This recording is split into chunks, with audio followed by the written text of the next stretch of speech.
Hey guys, how's it going? My name is Adam. Today I'm gonna show you how to read all chat on Telegram. So first of all, go ahead to your app store, Google Play, and what you're gonna do, you're gonna just go ahead and type Telegram, and you're gonna double check if your Telegram app needs to be updated. If it does, just go ahead and do it, and if it doesn't, just move along to the next step. Now what I'm gonna do, I'm gonna just go back to my screen, go ahead to my browser, restore from backup. If you have backed up your Telegram chats, you can restore them by uninstalling and reinstalling the app. During the installation process, you will be prompted to restore your chats from a backup.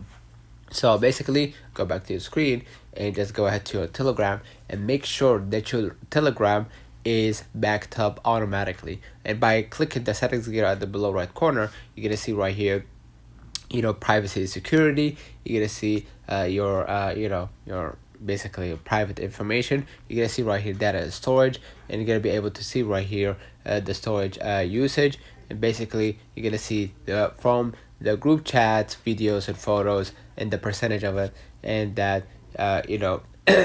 if they are saved or not, right? So basically that's it.